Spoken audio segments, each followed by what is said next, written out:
Cette semaine à l'émission, on découvre ou on redécouvre le monstre sacré de la littérature russe, Dostoïevski. Mais surtout, on se demande pourquoi il faut absolument le lire au 21e siècle. Bref, on n'est pas du monde.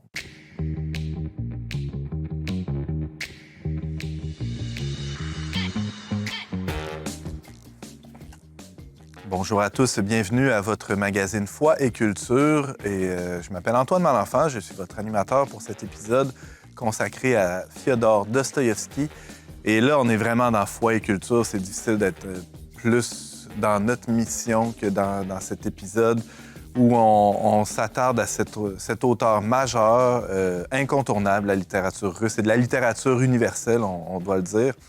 Et pour mener à bien ce projet d'exploration de l'œuvre, mais surtout de découverte de la pertinence intemporelle de cet auteur, j'ai avec moi, non pas des experts en littérature russe, quoique, mais des grands amoureux, en tout cas, de l'œuvre et du personnage qu'est Dostoïevski. Tout seigneur, tout honneur. Commençons par Madame Isabelle Gagnon. Bonjour, Isabelle. Bonjour, Antoine.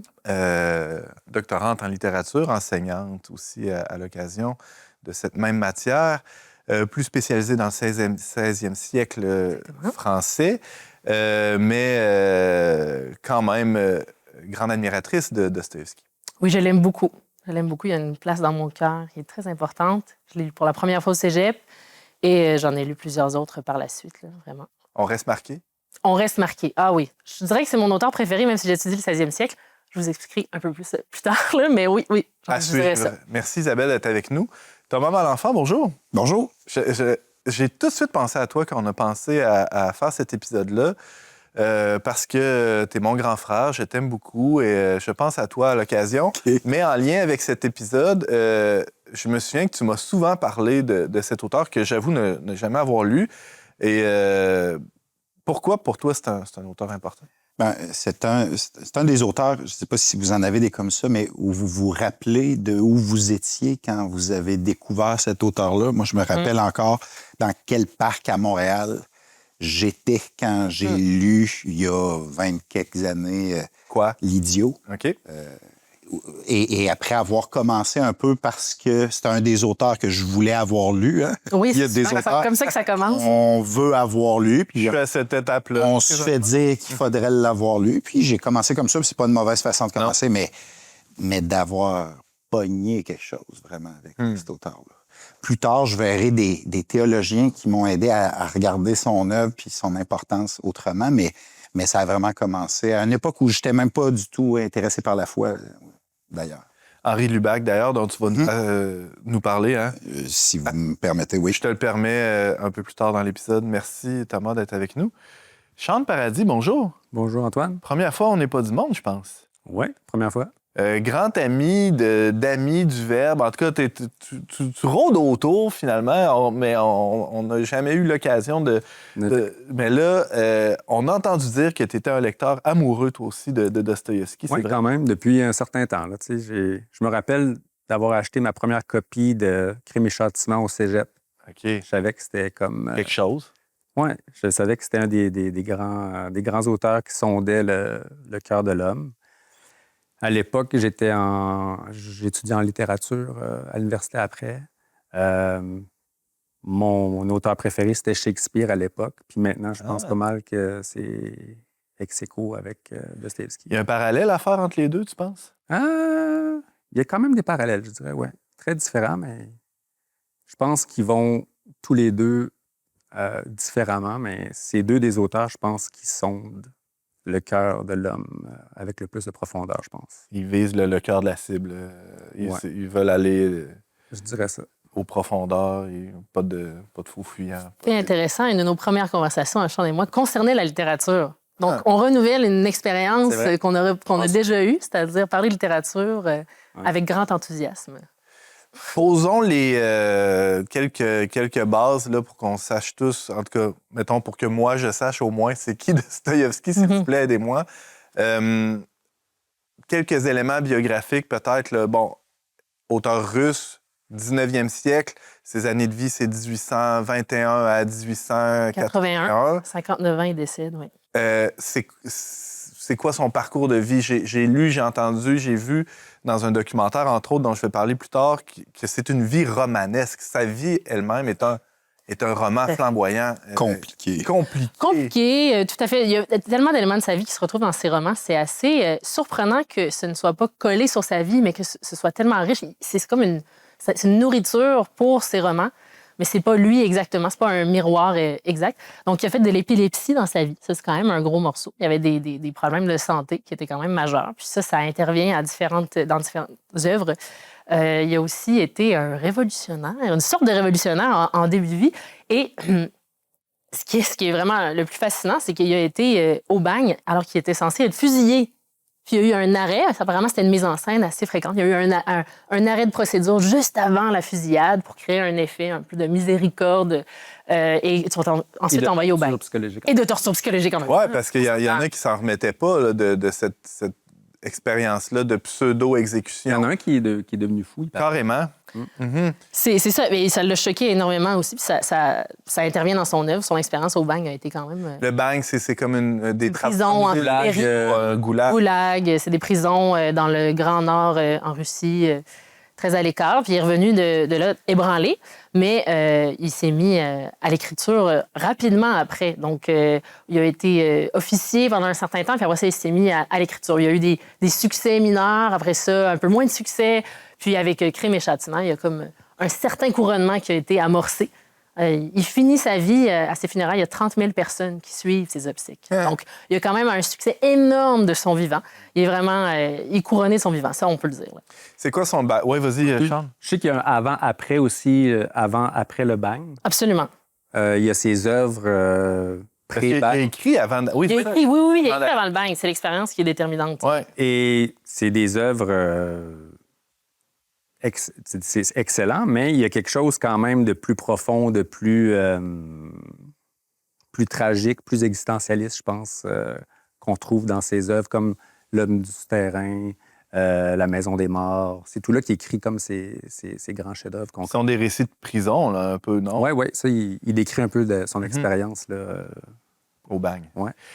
S'il a pu écrire, justement, s'il y avait des choses à raconter avant même l'expérience du bagne, on y reviendra dans quelques instants, c'est qu'il y avait aussi un background, une expérience familiale assez mouvementée. C'est quoi le milieu dans lequel il évolue? C'est un noble? C'est un roturier? C'est quoi le contexte? Ses parents, c'est un peu comme des nobles déchus, un peu. Son père était médecin, il y avait comme un genre de... Pas un manoir, mais il y avait comme un domaine avec des serfs. Je sais que des serfs, pas des serfs de Virginie, mais des serviteurs. Exact. Ben, tu sais, dans la Russie de l'époque, il n'y avait pas encore tu avais comme la majeure partie de la population qui était comme c'était un peu féodal. Oui, presque 90% en fait. Pendant 500 ans, c'est un régime féodal. Puis pendant à peu près 150 ans, c'est un régime féodal imposé, très strict. Donc on n'est pas tout à fait sorti du Moyen-Âge au 19e siècle en Russie. Là. Je dirais même que c'est pire que le Moyen-Âge parce qu'il y a un certain esclavage, en fait, à la chose. Là. Donc, il n'y a pas... Réalisation du... Exactement. C'est un renforcement. Il y a des comparaisons qui sont faites avec l'esclavage aux États-Unis et les systèmes de plantation. Donc, il y a beaucoup de points de comparaison, mais c'est une question de classe sociale plutôt que de race dans ce cas-ci. Donc, il y a des employés peu payés, mettons, là, des serfs à son service. Qui n'étaient pas très bien traités parce que... Il y a des sources qui racontent que ce sont certains employés du père de Dostoïevski qui l'auraient assassiné, d'ailleurs, et même peut-être émasculé. Oui, c'est assez choquant. Sa mère est décédée avant son père, quand Dostoïevski avait 15 ans. Donc, assez tragique. Puis son père, qui était très sévère, est décédé un peu plus tard. Donc, il était assez jeune encore à ce moment-là.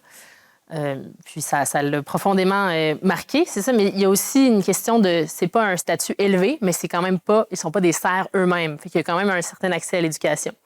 Une bonne bibliothèque, son père.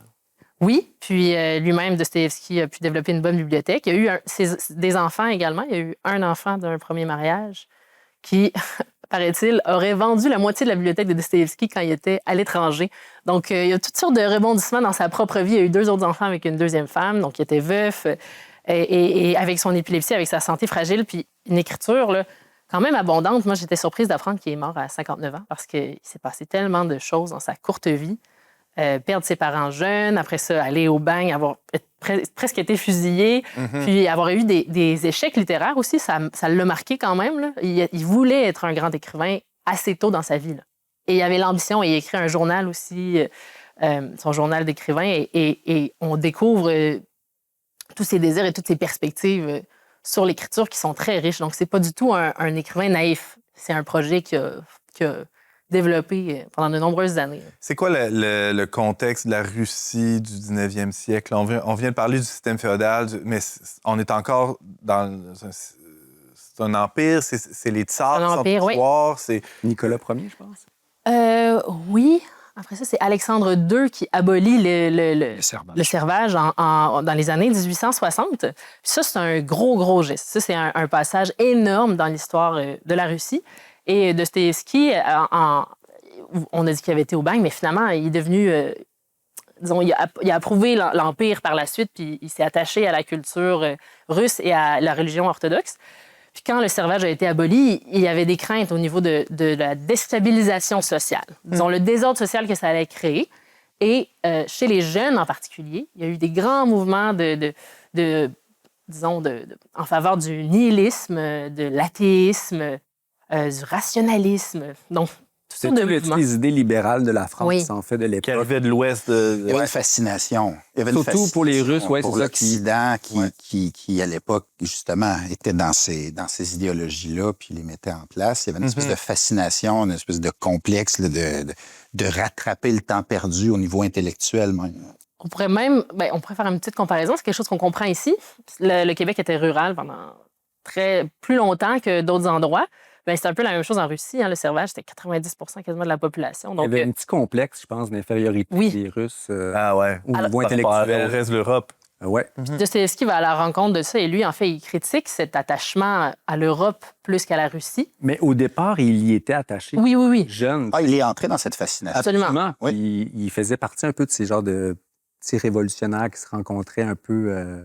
en secret. Et c'est d'ailleurs ce qui l'a fait condamner. Cet esprit révolutionnaire-là, de revoir toutes les structures. C'est un discours qu'il aurait fait dans un salon, un événement où là, il a été dénoncé. Il s'est retrouvé à faire de la prison, à presque être fusillé. Cette sortie-là au bagne a aussi été l'occasion pour lui de lire l'Évangile. C'était le seul livre. C'est ça. En chemin vers le bagne, il y a une femme de révolutionnaire qui lui tend les œuvres. Il y avait un groupe de femmes dont c'était l'œuvre de charité que de distribuer. C'était le seul livre qu'ils avaient le droit de garder avec eux au bagne. Il a reçu un Évangile qu'il a lu et relu en boucle parce que c'est tout ce qui lui restait comme nourriture intellectuelle. Il semble cette Bible-là spécifiquement. Semble-t-il c'est ça, il l'avait dans les mains au moment de son enterrement. Puis à ce moment-là, je pense que sa foi était quand même... c'est ça. C'était la foi de son enfance un peu, puis c'était rendu un peu... De laquelle il s'était un peu éloigné aussi, dans les cercles révolutionnaires qu'il fréquentait. Dostoïevski a commencé à écrire, on l'a dit, un peu avant le bagne. La carrière vraiment prend son envol à partir de assez tard, là, une quarantaine d'années, je pense. Là, c'est plus les 20 dernières années de sa vie où là, c'est parti. Une écriture foisonnante. Des centaines, des milliers de pages sont écrites par Dostoïevski. Et on parlait du rapport à l'Europe. Parlons de son style 2 minutes, là, parce qu'après, on ira ailleurs, mais il y a une réponse ou il y a une décision quand même de Dostoïevski de ne pas être dans ce style-là français du 19e, qui est dans la description, dans c'est très fleuri, c'est très... et lui, il va complètement ailleurs dans son style. C'est quoi le style de Dostoïevski, Sean? En tout cas, je sais qu'il a été très influencé par Balzac. Oui. C'est le seul auteur français peut-être qui lui ressemble un peu. Le narrateur omniscient, mais qui a un jeu assez subjectif, finalement. Ça intervient beaucoup.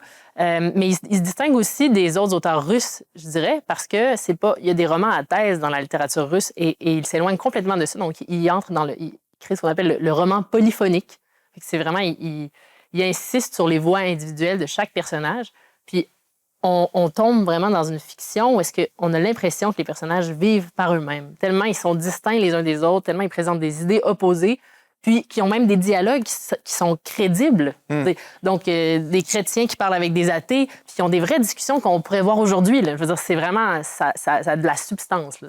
Il y a une cohérence. Il y a une cohérence dans chacun des personnages. C'est-à-dire que même dans le style, c'est pas athèse, justement. S'il y a un athée dans un roman qui veut dire autre chose, l'athée, il est athée pour vrai. Il n'est pas un athée de service au service d'une thèse chrétienne.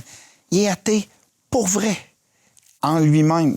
Parce qu'il porte ça, c'est l'impression qu'on a, c'est qu'il est polyphonique lui-même. Et il est cohérent, c'est-à-dire, c'est pas, comme tu dis, il n'est pas au service, il est crédible. Ils sont crédibles, ils ont chacun leur vie intérieure propre.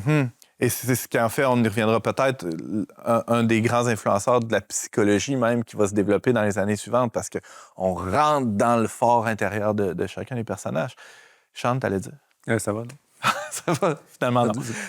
Donc, ce style-là, très... On pourrait dire oral aussi, très oral. L'oralité. Mais il y a une dimension qui est très vive. J'en parlais tout à l'heure avec toi. Là, il y a une traduction qui est relativement récente, qui a été terminée de son œuvre intégrale en 2001 par Andrei Markovitch. Et lui, il traduit en français d'une façon qui est beaucoup plus proche du texte russe et donc qui est moins fleuri. Des fois, qui est proche le parler du peuple. Le parler du peuple, une certaine spontanéité. Et il a fait tout revérifier sa traduction par sa mère, qui était russe vraiment elle-même, ce qui est quand même intéressant parce qu'il y a un aspect retour aux origines, vraiment une espèce de respect des racines, respect de la langue de son enfance, de sa mère. Et il y a une grande réflexion sur sa propre traduction. Puis moi, je trouve que quand j'ai lu Crime et Châtiment dans une autre traduction, puis j'ai lu Les Frères Karamazov dans la traduction d'Andrei Markovitch, puis j'ai été jetée à terre. Le texte prenait vie, vraiment. S'il y a une maladresse ou s'il y a une répétition, c'est pas un accident. Il faut pas l'aplatir, il faut garder ça parce que c'est comme ça que le personnage a parlé. Oui, et il y a parfois des lourdeurs. C'est ça. Exprès. Elles font partie de l'œuvre, d'exprimer quelqu'un qui est enfermé dans une idée, qui est enfermé dans une émotion. Il y a une lourdeur à la lecture qui est souvent escamotée. Je suis content d'entendre cette traduction-là parce que les traductions plus anciennes de Dostoïevski, par charité, ne lisez pas les préfaces des traducteurs. Ils ont souvent, pas toujours, mais un espèce de mépris. Puis là, tu te dis, c'est ta vie d'être traducteur de Dostoïevski. C'est comme, fais d'autres choses, get a life. mais ils ont une espèce de mépris de cette oralité russe-là. Puis on sent dans la traduction qu'ils essaient de rendre ça plus français. Alors que c'est pas l'intérêt de la chose. C'est justement ces lourdeurs-là, c'est justement ces redites-là, ces confusions-là. Il met en scène la confusion d'une façon magistrale. Il est confondant, mais pas... C'est pas un accident. Il sait ce qu'il fait au lecteur. Là. C'est très moderne. L'homme du souterrain, c'est quasiment insupportable des fois, puis c'est désagréable. Ah, oui, mais ça fait partie... Mais non, c'est clair. C'est pas un bug, c'est un feature. Ouais, oui, puis même à son époque, même ces romans... on disait qu'il était négligent, peut-être, dans son style, qu'il avait comme négligé son style. Mais en fait, c'est une approche moderne. Puis maintenant qu'on a plusieurs romans modernes dans notre histoire, même en français, on le voit, là, que ça peut être un style choisi. Donc, il y a quelque chose de ça qu'il faut respecter absolument le texte de Dostoïevski. Mais moi, je dirais même que je n'ai pas senti tant de lourdeur. En tout cas, moi, l'œuvre maîtresse, pour moi, c'est Les Frères Karamazov. Puis il y a une grande légèreté parce que il y a vraiment, mis au point le dialogue et la polyphonie, parce que c'est vraiment 3 frères et leur père et quelques autres personnages. Puis ça reste intéressant. Ça reste intéressant, ça reste intriguant. Mais oui, il y a des moments où ça ralentit. Puis il y a des moments de confusion totale. En 3 pages, il se passe 40 affaires. Puis il y a des dialogues qui se chevauchent, on dirait. Puis c'est fascinant. Mais quand c'est dans une bonne traduction, ça porte fruit, puis c'est pas juste mêlant. Oui, vas-y. Puis par rapport à son style aussi, ce qui est intéressant, c'est les conditions dans lesquelles il a écrit ses livres. Il était dans une pauvreté extrême, il était pressé, tu sais, souvent, là, c'est une des raisons pour lesquelles on dit qu'il n'a pas écrit de théâtre, tu sais. Il n'y avait pas le luxe de pouvoir écrire du théâtre parce que ça prend quand même un certain... tu as besoin d'un peu de temps, tu as besoin d'un petit... certaines réserves, si on veut. Lui, tu sais, il a écrit Le Joueur, je pense, en 28 jours, j'ai vu. En 28 jours. Sinon, tu sais, si... Ouais, pour payer une dette. Pour payer. Non, sinon, il devait comme les 10 prochaines années, tous les profits, dans le fond, des 10 prochaines années allaient comme à son éditeur à qui il devait. Une entente presque diabolique, là, Ouais. j'ai Ouais. entendu avec un éditeur. Puis C'est ça, claqué donc ça en- c'était de la pression. Fait que, tu sais, je veux dire, écrire dans... Tu sais, il regrette un peu d'avoir écrit, je pense. Ben, en tout cas, il n'est pas fier d'avoir écrit L'Idiot parce qu'il trouve que c'était botché, puis il est comme... C'est vrai qu'on sent qu'il y a un C'est petit côté... coaché par rapport à la grandeur de l'idée qui essaie de placer dans Mais tu sais, lui, il trouve qu'il n'avait pas le temps, puis il était... bien sûr. Déjà, vous avez commencé à exprimer, à témoigner de l'effet qu'a Dostoïevski sur le lecteur. On prend une petite pause, puis tout de suite après, je vous entends sur l'effet qu'il a eu et qu'il a sur chacun de vous. À tout de suite.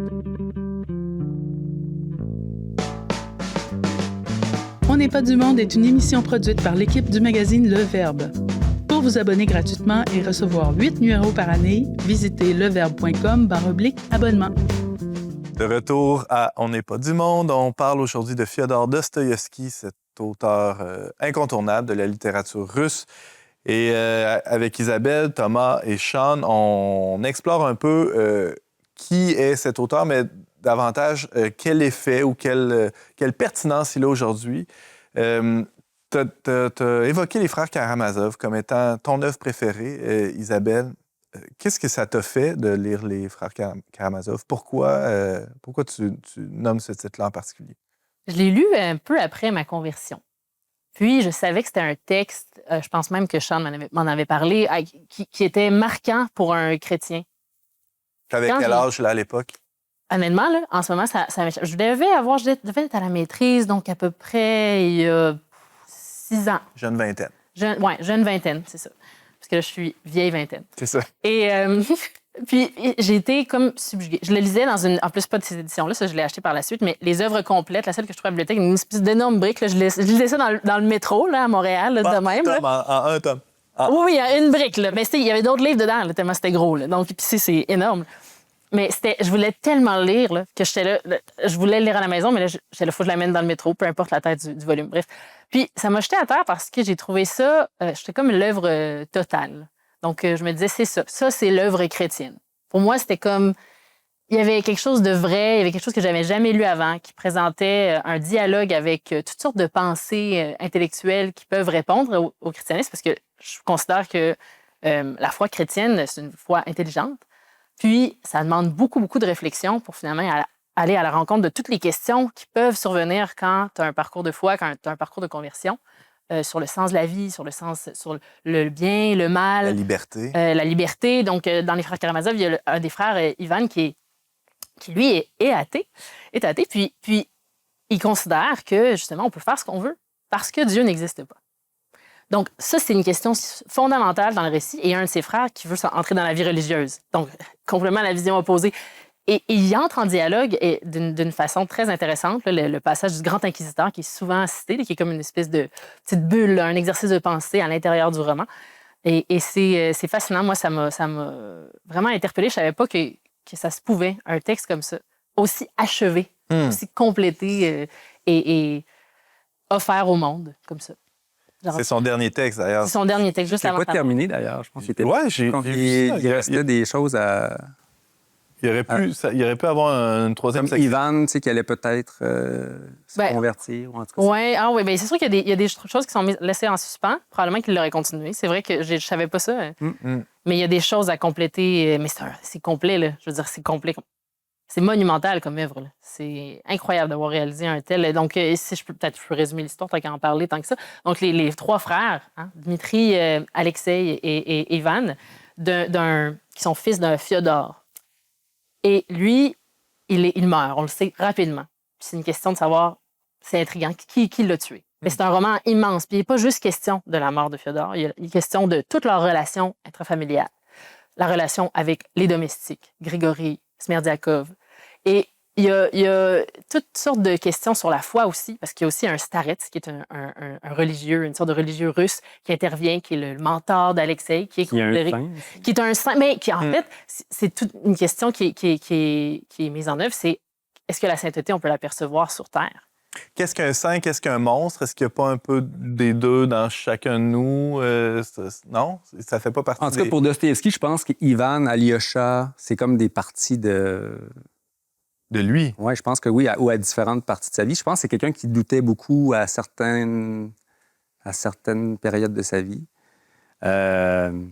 Puis aussi, ce qui est intéressant, c'est vrai qu'il explore beaucoup les questions par rapport à Dieu, mais les saints, les Alyosha, n'ont pas grand-chose à répondre philosophiquement, en tout cas, aux arguments des athées, par exemple. Oui.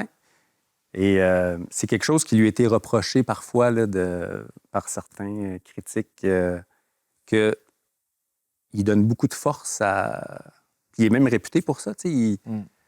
Contrairement à d'autres auteurs qui vont faire des hommes de paille très faciles de leur adversaire, Dostoïevski, c'est celui qui fait... C'est ça, il fait des hommes de fer, pas des hommes de paille. Ouais. Mais en même temps, Alyosha n'a rien à répondre, en fait, à Ivan ou à... Mais c'est comme par son exemple. Ouais. Un peu comme un Saint-François un Saint-François, qui des fois qui va plus prêcher par l'exemple sans... Puis ça frappe, là, ça marque là, les personnages. Je pense que c'est quand même une autre façon d'aller toucher les... C'est même le silence du Christ dans la parabole de l'indicateur. C'est ça, là. Justement, mais c'est un pattern qui se retrouve dans toute son œuvre. Mais il y a là une espèce de réponse aussi à l'époque, puis à son idolâtrie de la raison, puis aux idéologies. C'est une anti-idéologie. C'est-à-dire qu'il réussit à faire une présentation, je pense, moi, profondément chrétienne, une vraie réponse chrétienne, mais elle n'est pas une réponse idéologique à une question idéologique. Ouais, c'est ça. Et c'est là que je trouve qu'il est le plus sérieux comme critique de Parce qu'il force à rentrer dans le mystère. Il veut vraiment te faire vivre. Oui. Il dit que si tu pousses ça à fond, là, cette position-là du nihilisme, puis que tu vas vraiment au fond de la question et que tu l'assumes. Et que tu te mets à la place du personnage, il essaie de te faire vivre un peu le cul-de-sac existentiel pour que toi-même que ça vienne de l'intérieur. Pas essayer de te convaincre comme extérieurement avec des raisons Il t'invite à aller jusqu'au bout de ta pensée, d'aller jusqu'au bout des conséquences de telle ou telle... Pour que ça jaillisse vraiment à l'intérieur et que tu aies un désir du beau. Puis de façon intéressante, l'exergue, c'est « En vérité, je vous le dis, si le grain de blé tombé en terre ne meurt pas, il demeure seul, mais s'il meurt, il porte beaucoup de fruits. » de l'Évangile de Saint Jean. Puis moi, ça m'avait complètement... J'avais trouvé ça très surprenant. Mais en fait, c'est ça, il y a vraiment une mort des personnages, une mort et une résurrection, une question de laisser aller une partie de soi-même, d'être confronté au pire de soi-même. Je pense que chaque personnage réalise à un moment ou à un autre son plus grand défaut, ses plus grandes faiblesses. Mais des fois, pendant seulement un instant, juste le temps de retomber dans ses vices. Mais c'est fascinant parce qu'il leur donne une genre de rédemption très brève, parfois très longue, ça dépend des personnages, qui nous amène à voir que c'est un homme, c'est un humain. Il veut aimer. Puis là, on l'échappe, puis il s'en va dépenser tout son argent dans une affaire qui n'a pas d'allure. Lui-même était joueur, hein? Oui, lui-même était joueur. Joueur grave, loin. Hein? Grave. Mais en fin de vie, il a arrêté. Pendant 8 ans. Oui, c'est ça. Il a arrêté à un certain point là, avec sa deuxième épouse. Là. Mais oui, il a été criblé de dettes. C'est ça. Thomas, l'œuvre qui t'a le plus marqué, ou qu'est-ce que ça a eu comme effet dans ta vie de ce... Je suis d'accord avec Isabelle sur cette espèce dans celle que j'ai lue, les frères Karamazov est une œuvre complète. Ça, je suis d'accord, c'est son œuvre achevée. Mais j'ai un petit faible pour l'idiot parce qu'il y a là-dedans une figure du Christ dans Le Prince qui pour moi, est pas aussi réussi. C'est comme s'il y avait... pour moi, dans l'idiot, il a un peu plus échoué à quelque chose d'un peu plus grand. Pour moi, il est pas... L'idiot, c'est un personnage qui est un prince très beau et qui joue l'idiot, finalement, non? Non, il joue pas l'idiot, mais il a cette espèce de simplicité évangélique dans un monde qui résiste à ça, mais c'est pas mièvre, c'est pas du tout... c'est juste... L'appeler l'idiot, c'est plus critiquer le monde dans lequel il est que lui. Il est pas con, il est pas con du tout. Il a essayé, en fait, il a essayé de faire un personnage qui ressemble au Christ. Christique. Oui, en fait, puis de dire... Alyosha, Alexei, l'est déjà dans les frères Karamazov. Ben, déjà, c'est à l'envers, mais il y a toujours un peu cette figure christique dans ses œuvres, les dernières. C'est Alexei qui a ce rôle-là un peu dans les frères Karamazov. Mais cette espèce de laisser-aller, cette espèce d'impuissance qui est elle-même une réponse à l'idéologie, je trouve que ce motif-là, il est plus tenté, il est plus l'objectif dans l'idiot. Fait que c'est un peu ambigu pour moi. C'est un peu Ça les t'a deux. fait quoi de lire ça, à toi? À l'époque, ça m'a bouleversé. Ça m'a fait un peu, puis ça me fait toujours un peu ça, lire Dosto. C'est un reality check, c'est de dire l'être humain est un mystère à lui-même. Don't you forget. C'est une claque d'en face. C'est comme, tu ne te comprends pas.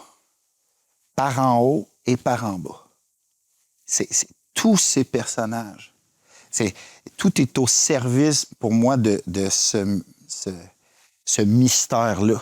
Parce qu'on se construit une vie, parce qu'on s'y... Bien sûr que le rapport au faux, puis au mensonge aux autres, puis à soi-même, est un aspect de ça, puis qui est très bien montré dans certains personnages. Tout ça.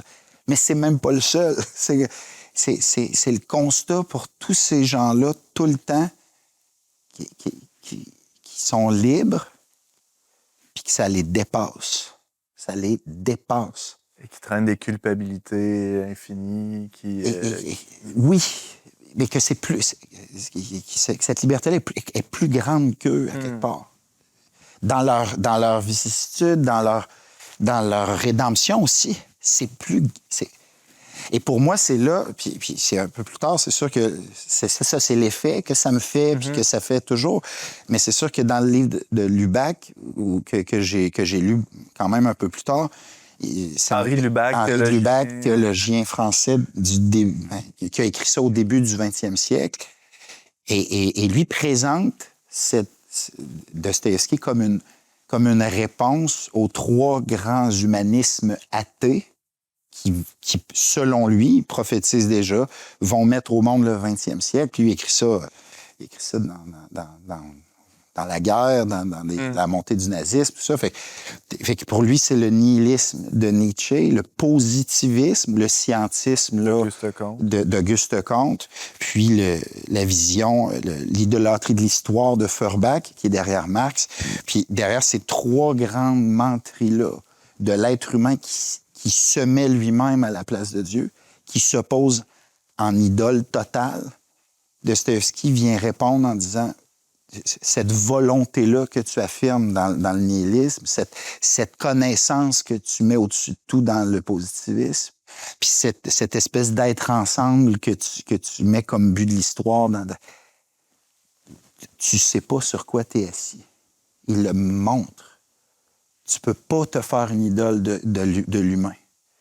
Cet humanisme-là, il est voué à l'échec. Puis c'est ça sa vraie réponse. Oui, puis on le voit vraiment bien, ça. C'est vraiment bien illustré dans Crime et Châtiment. Tu sais, ça commence avec Raskolnikov. Au départ, tu sais, il y a des idées un peu de grandeur. Il pense un peu comme, on pourrait dire un peu à la manière de Nietzsche. Il se dit... Au-delà du... Moi, je suis au-delà, tu sais, des normes et des règles, tu sais.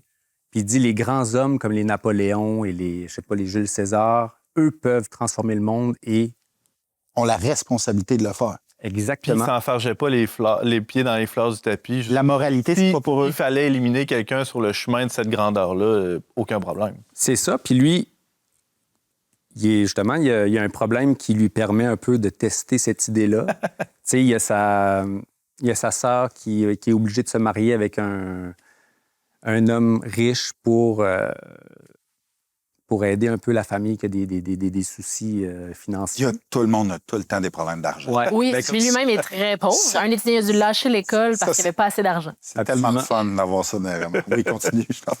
Puis après ça, c'est ça. Puis après, il connaît comme une une propriétaire de pawn shop qui est vraiment méchante, qui vole un peu là, ses clients. Mais une prêteuse de gage, Elle une habille ouvrière. sa sœur qui a un handicap mental et tout. Puis lui, il dit, garde, je vais aller voler, je vais la tuer, je vais prendre son argent. Puis je vais La régler. victime parfaite. Exact.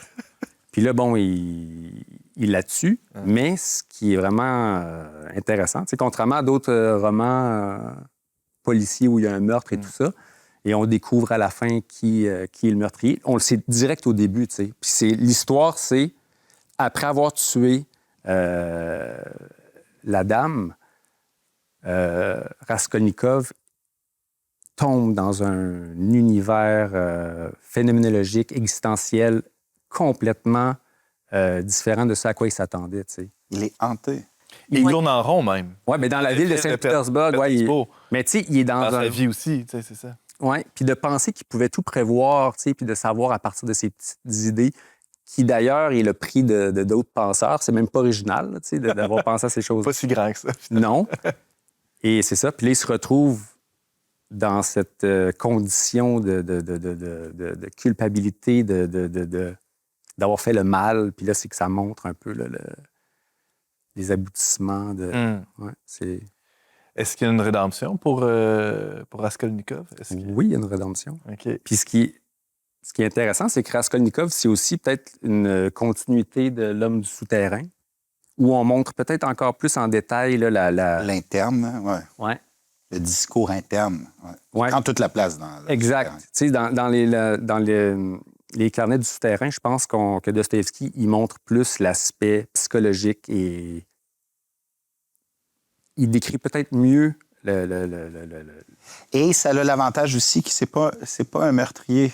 Il est juste bassement pas correct avec une fille. Mais peut-être pire même. Mais il est pire. Ouais. Dans les carnets de souterrain ou du sol. Ouais. Oui, dans Crime et Châtiment, Raskolnikov ou Rodia, hein, on va juste... Petite parenthèse, là, il y a plusieurs noms, mais ils ont à peu près 4 noms chacun, les Tout le personnages. monde, juste pour être sûr que tout le monde est meilleur. Conseil de lecture, moi, j'ai la petite fiche. Des fois, je les écris une petite carte avec les noms parce qu'ils ont 5 noms, des fois. Bon, petite note, petite parenthèse. Bref, donc, Rodia, Raskolnikov, c'est quand même, il y a une certaine pureté, une naïveté qui fait que rapidement, au début, même avant qu'il commette son geste, on a une certaine sympathie pour lui. Puis moi, je l'ai lu quand j'étais étudiante. Puis, bon, je ne sais pas du tout dans sa situation, là, heureusement, je rends grâce pour ça, mais il vit une souffrance, puis tu le vois tout de suite, qui est comme, il souffre tellement, puis il y a pas beaucoup de choses. Il veut aider sa sœur, il veut aider, mais il est tellement une pauvreté, pas juste matérielle, mais aussi morale. Il pourrait là, aller chercher un travail. Il y a d'autres avenues qui se seraient présentées à lui, mais il veut un grand projet. Il veut quelque chose presque d'héroïque, j'ai l'impression. Puis moi, je trouve ça m'interpellait. Puis j'ai l'impression que j'en vois aujourd'hui encore des gens comme ça, des jeunes comme ça qui sont un peu désœuvrés, qui savent pas ce qu'ils veulent faire, puis qui ont envie de blâmer la société, qui ont envie de commettre un geste pour qu'il y ait du sens, qui va faire avancer les choses, qui va leur donner une certaine justice, mais qui finalement font pas nécessairement des bonnes choses, là, qui tombent dans... par le nihilisme. Là, oui, c'est ça. C'est ça. Qui est là, de se mettre au-dessus des règles ou pas vraiment de morale et pas vraiment de bien ou de mal. C'est ça, pour Dostoïevski, les idées comme ça, comme poison un peu là, nihiliste et du libéralisme un peu qu'il y avait à l'époque, pour lui, c'est comme des démons, en fait, qui nous possèdent. D'ailleurs, c'est pour ça qu'il a intitulé là, Les possédés comme ça. Et justement, Raskolnikov, c'est un jeune de son époque, c'est un intellectuel, c'est un universitaire, puis il hérite de ces idées-là. Puis ça le possède et c'est ce qui le rend comme... Même si lui, il est... Comme tu dis, il y a quelque chose qui nous est sympathique, mais ça nous rend mauvais, en fait. Puis il montre avec... les idées. Puis cette inadéquation-là entre la grandeur des idées puis la petitesse de caractère de ces gens-là, il la montre, mais sans mépris. Non. Dostoïevski, ça, oui. Dostoïevski, et pour ça, moi, je trouve que c'est une des raisons aussi pourquoi il faut le lire aujourd'hui. Parce qu'on ne peut... Il nous aide à comprendre la possession idéologique et à la rejeter, puis la reconnaître en soi, dans les autres, mais sans mépris. Il donne toute sa place à ces idées-là, puis toute leur puissance de conviction. toute leur puissance de séduction. Mais ils ne se gênent pas pour montrer qu'en même temps que ces idées de grandeur-là, ces gens-là Ça mène à la mort. sont pas capables. Il n'est pas capable de faire son lit, puis il veut changer l'état. mais ça, c'est ridicule. Puis on voit des flots à TV faire des folies à 20 ans, puis on peut être aussi con qu'eux autres ou on peut les mépriser, mais lui, il tombe ni dans un piège, ni dans Il dit non, il y a un vrai poison là. Puis le remède, c'est presque toujours l'amour fraternel, amical, des amis qui essaient de le ramasser à petite cuillère, même si... Puis que lui, il se sent encore plus mal parce qu'en fait, ils ne savent pas ce qu'il a fait. Donc, il y a toute une dynamique où est-ce que c'est la communauté, c'est les liens sincères C'est l'autre. qui vont vraiment amener une certaine rédemption. Dans sa propre vie, ça a été l'amour conjugal, même qu'il l'a ramassé à la petite cuillère. Absolument. Sa deuxième épouse, apparemment, elle l'a aidé énormément, là, finalement. Il a arrêté le jeu grâce à elle. Vraiment, ça a été une genre de rédemption dans sa propre vie. Puis, apparemment, sur son lit de mort, il a lu la parabole du fils prodigue à ses enfants. Donc, il y a quand même quelque chose d'un retour. Je pense qu'il vivait des choses, quelque chose de très, très sincère dans son écriture. Une grande empathie pour ses personnages, parce qu'il peut-être qu'il a déjà été à leur place, mais ou de ses amis, ou de ses proches, qui essaient de présenter sans les mépriser, comme tu dis, mais aussi avec une certaine idée de « je comprends pourquoi tu t'es rendu là. Je comprends, mais... » Et moi-même, j'ai déjà été là. Et moi-même, j'ai déjà été là, mais abandonne-toi à l'amour. Et même ce père méchant dans les frères Karamazov qui se fait assassiner par ses fils, lui-même s'est senti coupable de l'assassinat de son père, même si c'est pas lui qui l'a commandité. Dostoïevski, ça? Dostoïevski. Il l'avait souhaité. Il l'avait désiré, cette mort du père. Et là, après coup, il voit bien que c'est pas si chouette, le parricide. Ça laisse des marques, quoi. On prend une petite pause, puis on revient avec notre dernier segment tout de suite après. À tout de suite. Vous avez un commentaire, une suggestion ou une question pour l'équipe d'On n'est pas du monde? Contactez-nous via les pages Facebook et YouTube du Verbe Média ou écrivez-nous directement à onpdm@verbe.com. De retour à On n'est pas du monde avec Antoine Malenfant, Chante Paradis, Thomas Malenfant, Itou et Isabelle Gagnon. On parle de Dostoïevski aujourd'hui. On aurait pu faire un épisode aussi gros que ses romans, peut-être. En tout cas, on a du fun. Absolument. Moi, je me retiens, là. Oui, j'ai l'impression qu'on ne pourra pas dire tout ce qu'on veut dire. Non, c'est ça. Il nous reste une quinzaine de minutes pour aborder un aspect qu'on a effleuré à date, mais qu'on n'a pas vraiment... dans lequel on n'a pas complètement plongé. C'est celui du rapport explicite entre la vie et l'œuvre de Dostoïevski et la foi chrétienne, orthodoxe dans son cas, mais allons-y plus globalement. Avant sa pseudo-exécution, il aurait dit à un de ses compatriotes qui était condamné avec lui, nous serons avec le Christ. Hein. Courage, on va être... Mais c'était... il a reçu la foi de sa mère, il a été éduqué à la foi par sa mère dans son enfance. Mais c'était une foi un peu chancelante, hein, un peu so-so. Mais à partir de cette pseudo-exécution-là, ça a pris quand même un tournant important. L'expérience au bagne, il part, on l'a dit tout à l'heure, avec un Nouveau Testament qu'il va lire et relire et relire. Et là, dans les œuvres de la maturité, dans les 20 dernières années, il y a vraiment une relation, on pourrait dire, oui, bien développée, une présence, en tout cas, de Dieu qui est bien explicitée dans son œuvre. C'est quoi la place de Dieu dans l'œuvre de Dostoïevski, Sean, selon toi? Oh boy, la place de Dieu. Bien, tu sais, parce que moi, je le vois plus clairement, mettons, dans Les Frères Karamazov, Crime et Châtiment et Les Possédés. OK. Avant ça, puis ben, dans l'Idiot aussi.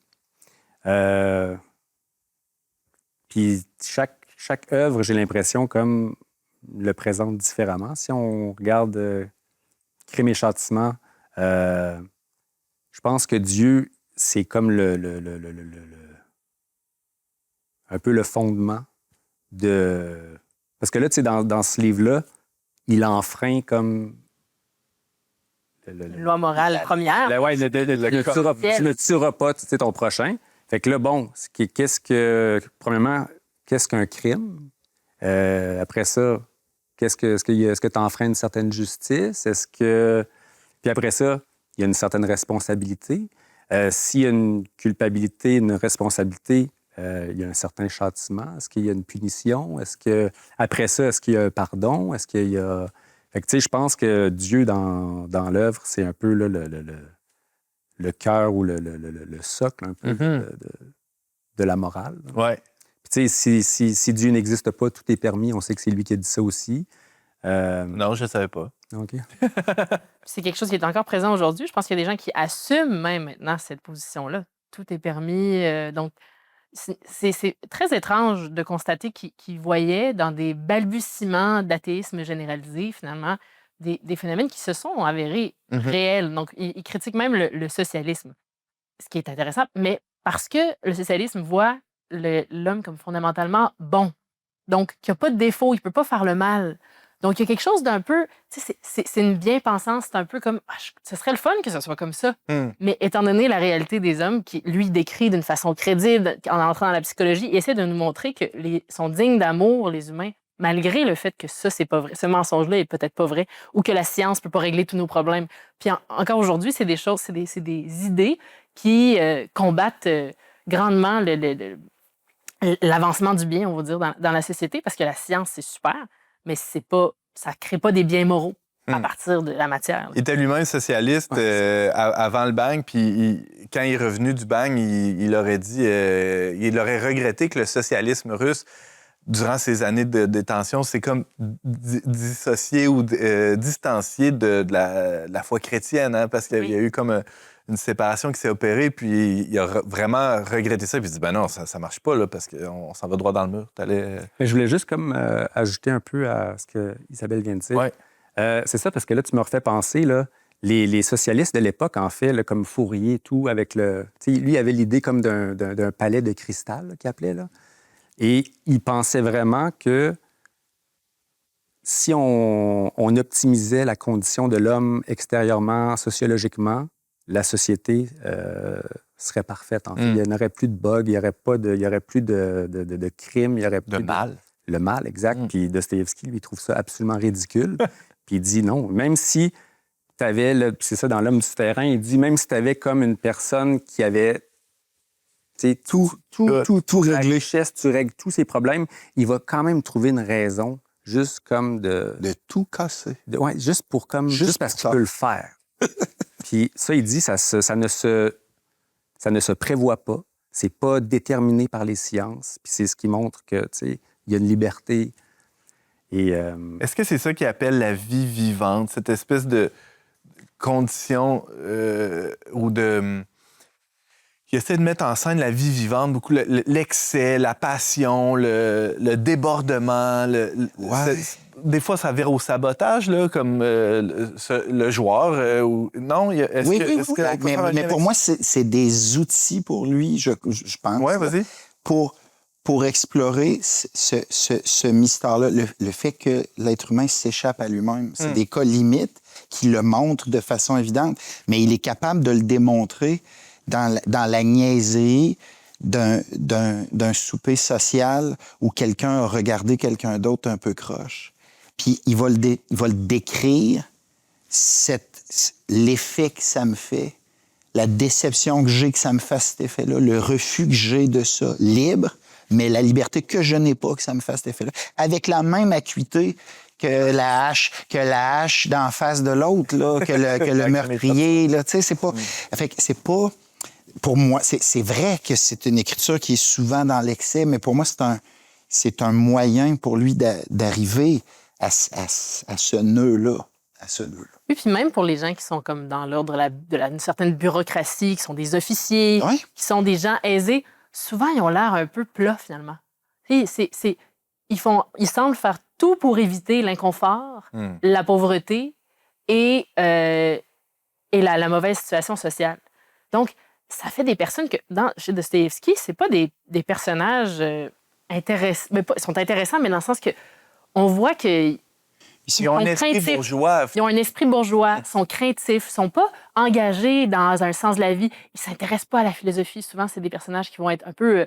ils vont lever le nez un peu même sur ces genres de discussions-là, alors que les autres personnages, ceux qui sont comme complètement dévoués à leur questionnement philosophique, qu'ils soient athées ou chrétiens, finalement, eux, ils sont beaucoup plus riches pour le récit narratif.